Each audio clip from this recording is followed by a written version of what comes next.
له امریکا څخه د راوړل سوي اساسي قانون د تصویب او توشیح په وخت یا خو زموږ پوهه کول تقدیر کړای سو او یا یې د ډالرو په بدل کې په لوی لاس خوله بنده کړه. اساسي قانون د اسلام د کلمې په څو ځای نمایشي کارونې اسلامي وبلل سو او هلته د پراته ټول کفر د پټولو هڅه وسوه. اساسي قانون ولې اسلامي نه دی؟ د دې اساسي قانون کومې مادې له اسلام سره په ټکر کې دي؟ دا او دې ته ورته د اساسي قانون اړوند ګڼې پوښتنې درته د استاد قاری سید خوستی صاحب د اساسي قانون درسونه ځوابوي.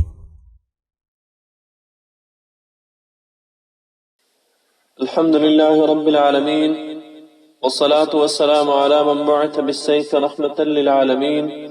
وعلى آله وصحبه الطيبين الطاهرين أما بعد. امونږ تاسې د نن ورځې نه د اساسي قانون درس شروع کیږي. په دغه درس کې د اساسي قانون چې څومره مادې دي هغه مادې چې هغې کې شرعي ملاحظات موجود دي هغه مونږ تاسې یوه د بحث لاندې نسو او د هغې مادې هغه مواد چې هغه د اسلام سره په ټکر کې دي هغه مواد زه تاسو ته تشریحوم. د دې لپاره چې تاسو ته معلومه شي چې دغه قانون چې امریکایانو جوړ کړی و، امریکایانو د رانډ کارپوریشن جوړ کړو او افغانستان ته یې وروړو، ولته یې نمایشي یوه لویه جرګه نمایشي جرګه یې راوغوښته او هغه قانون یې په هغه لویه جرګه کې تصویب کړو، هغې نه وروسته کرزي توشیح کړو. په هغه وخت کې هم دوی ډېر زیات تبلیغات وکول چې دا قانون اسلامي ده، د اسلام سره کوم شی په ټکر کې نشته کې او یو څه شیان د اسلام اړوند یو څو اصطلاحات په نمایشي ډول په دې قانون کې لیکل شوي وو. نو ځینې خلک یا په دغې نمایشي اصطلاحاتو وغولېدل. ډېر داسې خلک وو چې په دې اساسي قانون په د اسلام ضد موادو پیدل، خو دوی د مادیاتو او مادي ګټو په وجه خوله بنده کړه، څه یې ونه ویل او دا اسلام ضد مواد په ګوته نه کړل چې د دې اساسي قانون خو دغه ماده د اسلام سره په ټکر کېدو، دا ماده د اسلام سره په ټکر کېدو، دا کور دوی ونه کړو. موږ تاسې هر څو موادو ته مستقیما د اساسي قانون مواد تشریحوو، خو دوی خبرې مخکې په یاد ولرئ. د اساسي قانون کې احکام کله کله د احکامو سره استثناءات وي، قیود لګېدلې وي. یو حکم وي خو هغه حکم په قانون مقید شوی وي، یوه ماده لیکل شوي وروسته پسې لیکل شوي وي چې لارې چارې د قانون له لارې تنظیمیږي، یا لیکل شوي مګر هغه څه چې قانون لیکلی دي، مګر هغه څه چې په قانون کې راغلي وي، په قوانینو کې راغلي وي. د دې قانون د کلمې نه څه مراد دي؟ دا د دې اساسي قانون 94 ماده تو سروړوي 94 ماده د دې اساسي قانون 94 ماده قانون تشریح کړی دی چې قانون چاته وایي. 94 ماده 94 ماده داسې وایي: قانون هغه مصوبه ده چې د ملي شورا د دواړو جرګو لخوا تصویب او د جمهور رئیس لخوا توشیح شوی وي، مګر دا چې په دې اساسي قانون کې بل ډول څرګند شوی. قانون اسلام ته نه وایي، قانون شریعت ته نه وایي، قانون فقه ته نه وایي، قانون د شرح المجلې مادو ته نه وایي چې په دې تاسې سر خلاص وي. په دې اساسي قانون کې بعض ځینو کې استثناءات راغلي دي، بیا بعضې ملګري دا فکر کوي چې دا استثناءات خو چې شوي دي خو په قانون شوي دي، قانون خو بیا اسلامي قانون ده، دلته په افغانستان کې قانون خو اسلامي ده، خو قانون دلته خپله اساسي قانون واضح کړی دی چې قانون چاته وایي. د افغانستان په دولت کې په دې اساسي قانون کې قانون هغه مصوباتو چې د ملي شورا د دوړو مجلسینو له لوري د ملي شورا د دوړو مجلسینو له لوري د مشرانو جرګه او ولسي جرګې دواړو له لوري تصویب شي، بیا ولسمشر ته ولېږل شي هغه توشیح کړي. دې ته قانون د دې نه بغیر بل شي ته قانون دی. نو که کوم ځای کې قید راغلی و هم قانون دغه ماده مقیده شوی هغه بیا هم په دې قانون مقید. او دویمه خبره ده چې دلته چې په کوم ځای کې هم د اسلام یا د اسلام اړوند کوم اصطلاح راغلی وي هغه به نمایشي وي، حقوقي بڼه به نه لري. زه په ځای تاسو ته تشریح هم په دا قانون کې چې کوم ځای کې هم اسلام اړوند اصطلاحات راغلي دي هغه هر ځای کې ځای په ځای تاسو ته تشریحوم هغه به حقوقي بڼه نه لري هغه به نمایشي وي تشریفاتي به وي او یا به هم هغه مقید شوی په وضعي قوانینو سره مقید شوی به وي په دیموکراسۍ سره دا دوی خبرې زده کوي نور مقدماتي خبرې نه کوو مستقیما ارڅو اساسي قانون ته د اساسي قانون چې دا 12 فصله ده 102 ماده ده 12 فصله ده په دې کې اولنی فصل چې دا هغه د دولت په اړه ده دویم فصل د اتباع او اساسي حقوق او وجایب د دریم فصل رئیس جمهور ده څلورم فصل حکومت ده پنځم فصل ملي شورا ده شپږم فصل لوی جرګه ده اووم فصل قضا ده اوتم فصل اداره ده نهم فصل استراحي حالت ده لسم فصل تعدیل ده یولسم فصل متفرقه حکمونه دي دولسم فصل انتقالي حکمونه دي تاسو شي اول فصل اول ماده اول فصل لومړی فصل دولت لومړی ماده افغانستان خپلواک واحد او نه بیلیدونکی اسلامی جمهوری دولت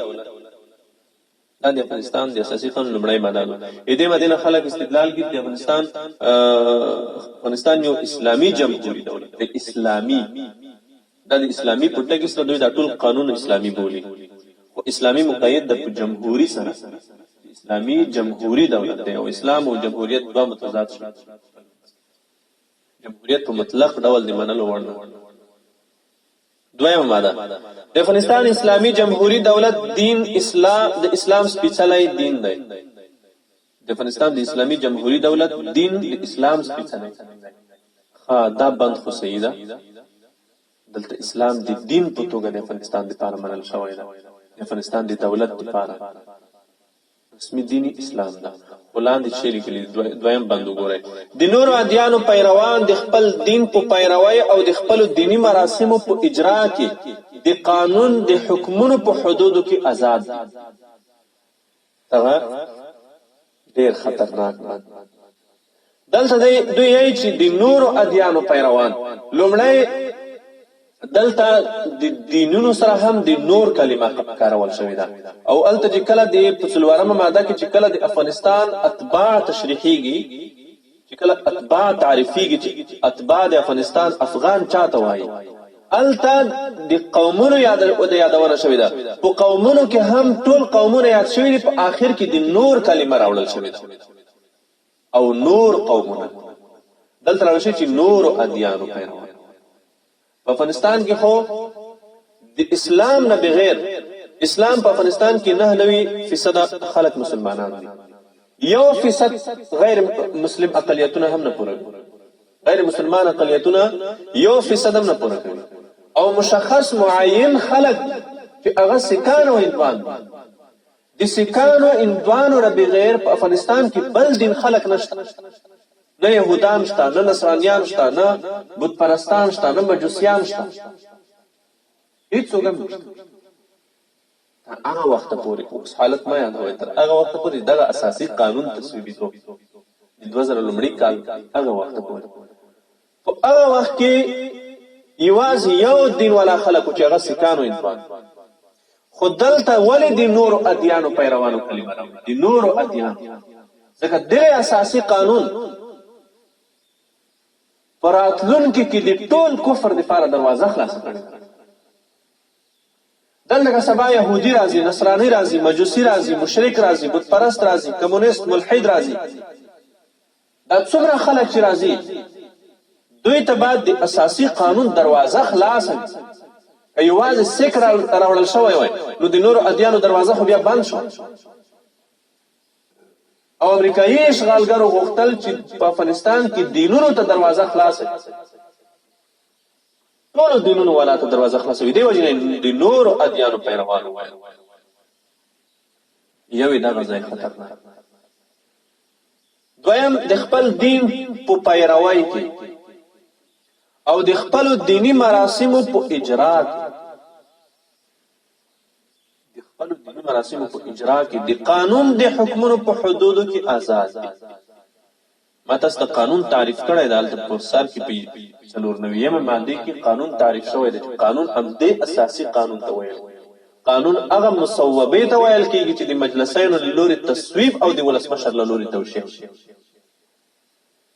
یعنی چې څومره ادیان والا خلک دي، کفار مشرکین چې څومره دینونو والا خلک دي، هغه به د مسلمان په خاوره کې د خپلو دینی مراسمو په اجرا کولو کې آزاد وي، په دوی به هیڅ ډول بندیز نه وي. او د اسلام په خاوره کې کافر د خپلو دینی مراسمو په اجرا کولو کې په مطلق ډول آزاد وي. دلته باید دا قانون که اسلامی وای، دلته به داسې لیکل شوی وای چې د خپلو دینی مراسمو په اجرا کې د اسلام د شریعت د حکمونو په حدودو کې. او شریعت حکم دا کوي، اسلام حکم دا کوي چې کافر به خپل دینی مراسم هغه په څرګند نه ادا کړي، بازار ته به نه راوځي، ورته خال مسلمانان به مراسمو ته نه راغواړي، د مسلمانانو په منځ کې به نمایش نه کوي، دلته به کلیسا نه جوړوي، معابد به نه جوړوي. کوم معابد او کلیساګان چې د دوی د پخوا نه جوړ شوي دي هغه به تزیینوي هم نه، ښایسته کوي به هم نه، ځکه په دې کار سره دوی خپل د دوی دین ته دعوت، او کافر د مسلمان په خاوره کې خپل دین ته دعوت نشي کولی. دی به خپل دیني مراسم اجرا کوي خو په پټه په څرګنده نه، د باندې به نه راوځي. کافر خو پرېږده، حتی مبتدعه ډلې، هغه ډلې چې هغه مبتدعه ډلې دي، هغه هم خپل بدعي مراسم په څرګنده نشي ادا کولی، هغه به هم خپل بدعي مراسم په پټه ادا کوي، ځکه د دوی په دې مراسمو کې مسلمانانو ته دعوت د بلنه ده، او کافر د مسلمان په خاوره کې خپل دین ته، خپل دینی مراسمو ته، خپل عقیدې ته څوک نشي راوړی. او دا حق د اساسي قانون هر کافر، نور ادیان، یوازې سیک او هندو ته نه، نور ادیانو ته، هغه که هر دین والا راځي دل هغې ته دا حق حاصل ده چې هغه په دې خاوره خپل دینی مراسم په آزاد ډول اجرا کړي، او مقید د قانون په حکمونو سره ده. د قانون حکمونه بیا هم همدا وضعي قوانین، بیا هم اسلام نه ده، شریعت نه ده، فقه حنفي نه ده. دا دویمه ماده د اساسي قانون.